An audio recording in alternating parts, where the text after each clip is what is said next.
ஐயா சிவாய நம்ம சொல்லுங்க. ஐயா சிவாய நமக. சொல்லுங்கய்யா. ரொம்ப முக்கியமான ஒரு 2 கேள்வி இருக்கு, அதுக்கு எனக்கு பதில் சொல்லுங்க போதும். சொல்லுங்க. இப்போ அண்ணாமலை இந்த நிமிஷம் பாஜக விட்டு வெளியே போறார், ஒரு பேச்சுக்கு வச்சுக்குவோம். ராஜினாமா பண்றாருன்னா சரி. இப்ப போயிடார். இதுல சரி. உண்மையிலேயே சந்தோஷப்படுறது உங்களுக்கு 2-3 ஆப்ஷன் தர்றேன். ஒண்ணு பாஜக தலைவர்களா சந்தோஷப்படுறது, அல்லது பாஜக தொண்டர்களா, அல்லது எதிர்கட்சிகளா? எப்படியா பாஜக அதாவது முத சந்தோஷப்படுறது யாருன்னா பாஜகவில் இருக்க புல்லுருவிகள். அதாவது அண்ணாமலையுடைய வளர்ச்சி பிடிக்காதவன், அண்ணாமலை எதுக்குடா பிஜேபிக்கு வந்தாருன்னு நினைக்கிறவன், அவன் தான் சந்தோஷப்படுவானே ஒழிய மற்றவன் சந்தோஷப்பட வாய்ப்பு கம்மி தான். முத துரோகி உள்ளதான் இருப்பான், பக்கத்துலதான் இருப்பான், தூரத்துல இருக்க மாட்டான். தூரத்துல இருக்கும் எதிரி தான், அவனை சமாளிச்சிடான். துரோகி பக்கத்துல இருப்பான். ஆனா தொண்டர்கள் சந்தோஷப்பட மாட்டான். தொண்டர்கள் அவ்வளவு நொந்துருவான். இப்பதான் ஒரு தலைவன், ஒரு நல்ல ஆத்மா சேர்ந்துருக்குதுன்னு சொல்லி அவ்வளவு சந்தோஷப்பட்டு இருக்கிற நேரத்துல தொண்டர்கள் அவ்வளவுமே தாயில்லா பிள்ளை போல ஆயிடுவான். புரிஞ்சுக்கோங்க. நான் ஐயா ஒண்ணு புரிஞ்சுக்கோங்க ஐயா. அங்க பாருங்க, நீங்க நினைக்கிற மாதிரி அண்ணாமலை ஒன்றும் சாதாரண மனுஷன் கிடையாது, அது அவதாரம். நான் உங்கள்கிட்ட எத்தனை நேரம் தான் சொல்லுன்னு தெரியல, உங்களுக்கு புரிய மாட்டேங்கிறாங்க. அவருடைய மனித உடலை பார்த்துட்டு நீங்க மனுஷன் நினைச்சிட்டீங்க. மனுஷன் கிடையாது. அதாவது கலியுகத்துல 2 அவதாரம் நடந்துருச்சு. ஒண்ணு பரமாத்மா, இறைவனே இறங்கி வந்துட்டான். உத்தரப்பிரதேசல ஆண்டுட்டு இருக்கான் இறைவன், அது மனுஷன் கிடையாது, பரமாத்மா. இவர் தூதுவன், அனுமன். அண்ணாமலை அனுமன், ராமனுடைய தூதுவன், அவ்வளவுதான். நான் சொல்ல, இறைவனே எங்க அப்பாவே சொல்றான் பாருங்க, இந்த கலியுகத்துல என்னுடைய தூதனை நான் அனுப்புவேன். எப்போ அனுப்புவான்? நான் சாமி சொல்றான் பாருங்க, முறை தப்பி ஆண்ட முகடன் வெறு நீசன் குறை நோவு கொண்டு கூடி இறப்பான் உன் காலம். அதிலே சில பேர் அரசு பதவி உனக்கு எனக்கெனவே விதியை எறியாமல் வெட்டி கொண்டே மாழ்வான். அதாவது முறை தப்பி ஆண்ட, நீதி நெறி இல்லாத ஆளக்கூடிய ஆட்சியாளர்கள் கலியுகத்துல ஆளுவான். கலியுகம் அழிய போற நாள்ல, அந்த நாள்ல அவன் அரசு பதவிக்காக வெட்டிக்கிட்டு சாவுவான். இன்னைக்கு சாதாரண கவுன்சிலர் பதவி, பஞ்சாயத்து தலைவர் பதவிக்கு வெட்டிட்டு செத்துறானுங்க. நடக்குதா இல்லையா? சாமி இறைவன் பகவான் சொன்னது, உலகத்தை படிச்சு இறைவன் சொன்னா அந்த கலியுகம் அழியிறனால இப்படி நடக்கும். அப்படி நடக்கக்கூடிய நேரத்துல என்னுடைய தூதன் அனுமனை நான் அனுப்புவேன், அவன் போய் சீர் பண்ணுவான் அப்படின்னு சொன்னான். அதாவது நல்ல இந்த ஊழல் பயில்கள் எல்லாம் வாழை ஒட்ட நறுக்கி சுண்ணாம்பு வைப்பான்னு சொன்னாரு. இன்னைக்கு பாருங்க, அண்ணாமலை ஒத்த மனுஷன் வாழை நறுக்கி சுண்ணாம்பு வைக்காரா இல்லையா? சொல்லுங்க. அவர் பின்னாடி அவரு இவனுக்கு என்னையா விரட்டுறது? இவனுக்கு அண்ணாமலைதான் இவங்க அத்தனை பேரையும் விரட்டணும். புரிஞ்சுக்கோ. அண்ணாமலை இல்லைன்னா தமிழ்நாட்டை பிஜேபியே கிடையாது. கடந்த காலங்கள் என்ன இருந்தது? நோட்டா கீழே தான் இருந்தது. ஒரு செய்தி கூட வராதுயா டிவில. பிஜேபின்னு ஒரு கட்சி இருக்குதானே தெரியாது. இன்னைக்கு பக்கத்து அண்ணாமலை தான் பேசுறான். என்ன காரணம்? இது சாதாரண மனுஷனால இது சாத்தியம் இல்லையா? இது அவதாரம். நான் சொல்ல, கீதையிலே பகவான் தெளிவா சொல்றான், பரித்ராணாய சாதுனாம் விநாசாய சதுஸ்கிருதாம் தர்ம சம்ஸ்தாபனார்த்தாய சம்பவாமி யுகே யதா யதா தர்மஸ்ய கிளநிர் பவதி பாரத வித்வானாம தர்மஸ்ய ததாத்மான சுஜாமிக அஜோஸ்பி சன்னவியாத்மா பூதானா ஈஸ்வர பிரகிருதின் சுவாமதிசாய சம்பவம் யாத்தம். என்ன சொல்றான்? எப்போதெல்லாம் தர்மத்தின் குறைவும், இந்த பூமியில எப்போதெல்லாம் தர்மத்தின் குறைவும் அதர்மத்தின் ஓங்குதலும் ஏற்படுகின்றனவோ அப்போதெல்லாம் நான் வரேன், என்னை தோற்றுவித்துக் கொள்கிறேங்க. இறைவன் மறைபொருளா இருக்கக்கூடிய இறைவன் சாதாரண மனிதனை போல உருவம் எடுத்து வருவேங்கிறான் தர்மத்துக்காக. சாமி சொல்றான் பாருங்க, அஜோஸ்பி சன்னவியாத்மா ஈஸ்வர பிரகிருதிங்க. அதாவது நான் இவ்வுலகிற்கு இறைவனாக, ஈஸ்வரனாக, சிவபெருமானாக இருந்தும் கூட என்னுடைய படைக்கும் சக்தியை வசப்படுத்தி கொண்டு இவ்வுலகில் தர்மத்தை காப்பதற்கு சாதாரண மனிதனை போல வரேன். இந்த மலஞ்சலம் கழிக்கிற மனிதனை போல வரான இறைவன். அண்ணாமலை பேரே சிவன் பேர்ல இருக்கியா? ருத்ர தாண்டவையா? புரியுதுங்களா? நீங்க அண்ணாமலை சாதாரண மனுஷன் நினைக்காங்க, அது அவதாரம். 2 அவதாரம் நடந்துருச்சு. அனுமன் தான் வந்திருக்காரு. அங்க ராமன் அங்க ஆண்டுட்டு இருக்காரு. எங்க ஏற்கனவே ஆண்ட துவாரகை அங்க உத்தரப்பிரதேசல ஆண்டுட்டு இருக்காரு ஐயா யோகி ஆதித்யநாத். விளங்குதா? அதனால இவர் அனுமன் சாதாரண நீங்க நினைச்சிட்டு இருக்கீங்க. அண்ணாமலை வெளித்தோட்டத்துக்கு தான். நீ அவருக்கு பதவியே தேவையில்லையா? உலகமே அவருடையதுயா. உலகமே அவனுடையது. நீ அவருக்கு என்னையா பதவி நீ கொடுத்து கிளிக்கிற? அவன் தான் ஏன் உனக்கு பதவி தரணும்? இங்க பாருங்க, நான் சொல்லலையா, இது அன்னை கலைவாணி, கல்வி கடவுள் யாரு? சரஸ்வதி. அவளே சொல்ற, இறைவனுடைய வருகை இந்த கலியுகத்துல எப்படி இருக்குமா? எங்க அம்மா கலைவாணி தாளாற்ற பாருங்க. தார தர தர தாரோ தார தர தர தாரோ உலகம் 14 ஒரு கூடைக்குள் ஒரு சொல் மொழிக்கால பிறந்தவரோ இலகு பிரகாச சுவடு கொண்டு இலங்கும் பதியால வந்தவரோ அம்பு கணைகள் ஒன்றும் இல்லாமலே அறுக்க வந்தாரோ கலிதனையும் கூட படைகள் துணை இல்லாமலே குறும்பை அடக்க வந்த கண்ணோ கோளு பேய்களை கிரகங்களை கொல்ல வரம்பெற்ற நாரணரோ காண கருவாதி கருமூலமோ கர்த்தன் கர்த்தாதி கர்த்தன் தானோ தார தர தர தாராரு தார தர தர தாராரு. எங்க அம்மா கலைவாணி தாளாட்டுற இறைவன் எப்படி வருவானா, இறைவனை தாளாட்டுற தொட்டில போட்டு சாமி எப்படி வருவாரா, உலகம் 14 ஒரு கூடைக்கு கீழே 14 உலகம் இருக்கியா, நீ என்ன பூமி மட்டும் பாக்குற, 14 உலகத்தையும் ஒரு கூடைக்கு கீழே ஆளை எம்பெருமான் வருவானா, தர்மகத்தை படைக்க இறைவன். அதுவும் தன்னன் எப்படி வருவானா, இலகு பிரகாச சுவடு கொண்டு இளங்கும்பதி இவனுடைய அம்சம் என்ன தெரியுமா, 1000 சூரியன் ஒரே நேரத்துல உலகத்தில் உதித்தால் இந்த பூமியில பூமிங்கிற இந்த உலகத்துல 1000 சூரியன் ஒரே நேரத்துல உதித்தால் எவ்வளவு பிரகாசம் இருக்குமோ அதை விட அதிகம் பிரகாசம் கொண்டவனா எங்க அப்பா இறைவன் சிவபெருமான். அவனதான் அதான் சொன்னா, யதா தித்தியகதம் தேஜோ ஜெகத்பாசி தேசங்களும் எச்சந்திரபசி எச்சக்கலம் தத்தே ஜோதிமாமங்கன். அதாவது சூரியனில் வரும் எந்த ஒளி உலக மனிதத்தையும் பிரகாசிக்க செய்கிறதோ, மேலும் சந்திரனிடத்திலும் நெருப்பு நிலத்திலும் எந்த ஒளி உள்ளதோ அது என்னுடைய ஒளியே என்று தெரிந்து கொள்ளுங்கிறான் எங்க அப்பா. எங்க அப்பா தான் அந்த உலகத்துக்கு ஒளி. சூரியனும் எங்க அப்பா தான், சந்திரனும் எங்க அப்பா தான், இந்த உலகமே எங்க அப்பா தான்.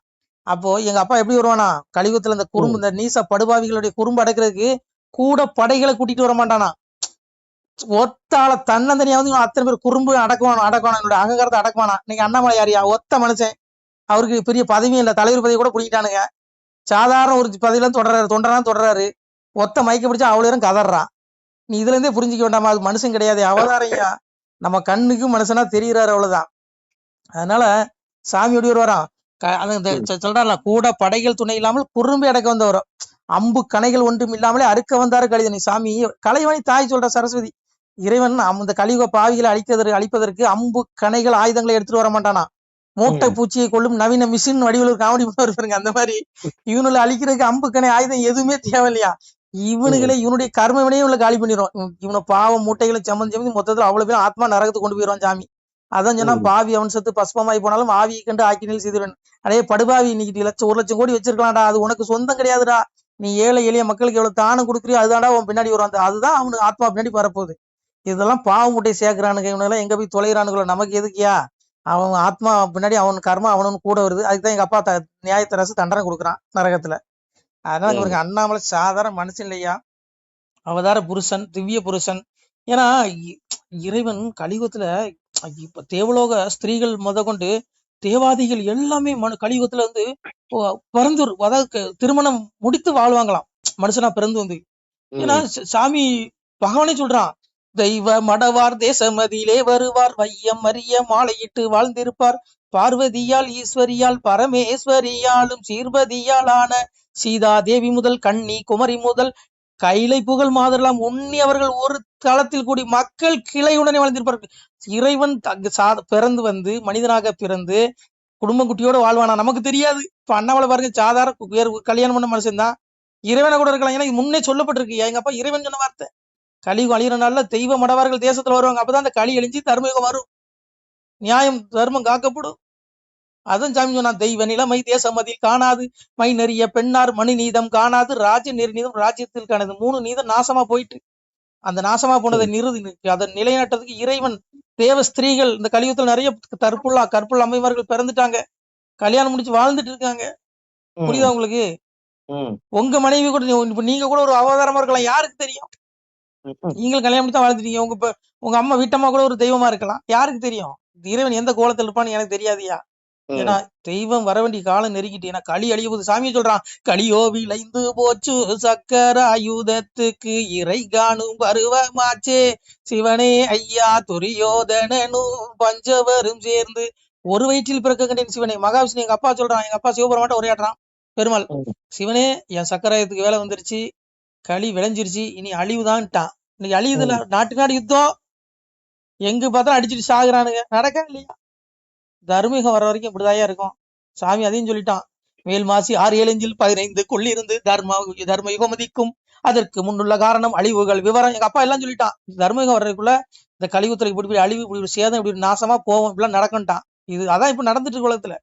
இதுல தர்மத்துக்காக இறைவன் வருவான். அதனால அண்ணாமலைக்கு வரும் யோகி எங்க ஐயா, அங்க அது பரமாத்மாயா, அது ராம, இது ஆஞ்சநேயர். புரியுதா உங்களுக்கு? நீங்க என்னமோ அண்ணாமலையா 6 தொகுதி பொறுப்பாளர் போட்டு அவர் ஒதுக்கிடலாம், அவர் அப்படியே நகட்டிடலாம் நீங்க நினைக்கிறீங்க. இவரு ஒரு காலமும் நடக்காது. அவருக்கு மிகப்பெரிய ஜாக்பாட் இருக்கு, மிகப்பெரிய ஜாக்பாட். அண்ணாமலே எதிர்பார்த்திருக்க முடியாது, அவ்வளவு பெரிய ஜாக்பாட் இருக்கு. அவர் தெய்வ அவதார், திவ்ய புருஷன், அது அவருக்கே தெரியாது. யானையோட பலம் யானைக்கு தெரியாதுயா. அவ்வளவு பெரிய யானையோட பலம் யானைக்கு தெரிஞ்சிச்சுன்னா இம்புட்டுக்கான 3 அடி இருக்கவன் அந்த யானையை அடக்க முடியுமா சொல்லுங்க? தெரியாது. அது போல அனுமனுடைய பலம் அனுமனுக்கு தெரியாது. அனுமன் வந்தாச்சு, அங்க ராமன் ஆண்டுட்டு இருக்கான். எங்க துவாரகை ஆண்ட மாதிரி எங்க அப்பா அங்க ஆண்டுட்டு இருக்காரு இறைவன். அவதார புருஷன் ஐயா ஆதித்யநாத், யோகி ஆதித்யநாத். அதனால இங்க பாருங்க, விரைவில் தர்மயுகம் உதிக்கும். நம்ம வந்தது எதுக்கு? 14, அதாவது புரிஞ்சுடுங்க, நமக்கு 7 வாய்ப்பு தான் மனித பிறவி கொடுக்கப்படுது. இது 7வது பிறையா கூட இருக்கலாம். எங்க அப்பாவை தேடி மோட்சத்துக்கு போங்க. பக்தி சோதித்தே பல நாளும் காத்திருந்த வித்திகன் இணை வந்து வேண்டார். மேல் வீடிலிருந்து செத்திறந்து தீநரக சீல்குட்டியில் அடைக்க கொத்தியிருந்த புழுக்கள் வந்து கொஞ்சம் தான். ஆனா மனிதர்களே, 7 வாய்ப்பு தான். இது உங்களுக்கு 7வது வாய்ப்பா கூட இருக்கலாம். இந்த வாய்ப்பை தவற விட்டுட்டு அப்பாவை அடையலைன்னா உங்களுடைய ஆத்மா மீண்டும் மண்ணு உலகில் 84 லட்சம் பிறவி எடுக்கும். ரஜசி பிள்ளையும் கத்வா கர்மசி ஜாயதே ததா பிள்ளைங்க தமசி மூணு ஜாயதேண்டா முடிஞ்சு போச்சு. நீ வந்துட்டே இருப்ப. ஊர்த்தம் கச்சந்தி சத்வா மத்திய திஷ்டந்தி ராஜசாக ஜெகனிய குணரித்து அதோ தாமச ஜனான்ட்டா முடிஞ்சு போச்சு. தம உனக்கு துஷ்டன் நரகத்தை போய் தொலைவான். ரஜோசமுடைய ராஜேஷ் இந்த உலகிலே நின்றுவான். கர்மம் அனுபவிக்காது. சாதுக்களாகி சாதுவை கூட முடித்த நல்ல பிள்ளைகள் அவர்கள் மோட்சத்துக்கு போயிருவாங்க. அவங்க எங்க அப்பாட்ட போயிருவாங்க. அதான் சாமி சொன்னா, வாக்கியம் கொடுப்போமா நாமும் பலனுடன் வாழ்வோருக்கு நோக்கிய கருணை உண்டாம் நோயிலா திருந்து வாழ்வா தாக்கிய வாசகத்தின் தன்மை நம்பவருக்கு வாக்கிய வைகுண்ட விடு வந்தவர் வாழ்வார். எங்க அப்பாவோட வீட்டுக்கு போனோம், எல்லா உலகம் அழிஞ்சிரும். ஆனா எங்க அப்பாவுடைய உலகம் மட்டும் தான் அழியாது. இந்த ஆத்மா அங்க போகணும். அங்க போனாதான் அவனுக்கு விடுதலை. அங்க போகாத வரையிலும் இறப்புக்குரிய மண்ணுலகில பிறந்து சாவான். எவ்வளவு பெரிய துன்பம் ஒரு பிறவிக்கே. பாருங்க, எனக்கெல்லாம் ஐயோ எப்படா எங்க அப்பா கூடுவான்னு நான் நினைச்சிட்டு கூட நினைக்கிறான். ஒரு நாளைக்கு எத்தனை பேரோ இறக்குறான். நம்ம பேசிட்டு இருக்கும்போது எத்தனை லட்சம் பேரும் மரணம் அடைகிறான். அந்த லிஸ்ட்ல தான் நானும் இருக்கேன், நீங்களும் இருக்கும். நமக்கு எல்லாம் நாள் கொடுக்கப்பட்டிருக்கு. காலத்தை கணக்கிடுவதில் நான் காலன், தண்டித்து நடக்குவதில் நான் யமன். தண்டி தடுவது யமன். எங்க அப்பா தான் காலன், எங்க அப்பா தான் யமன். உனக்கு மோட்சம் கொடுக்குற சிவனும் எங்க அப்பா தான்.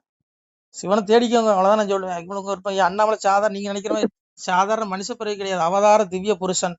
அது உங்களுக்கு தெரியாது, அவருடைய இது எனக்கு தெரியும். நமச்சிவாய. திருச்சிற்றம்பலம்.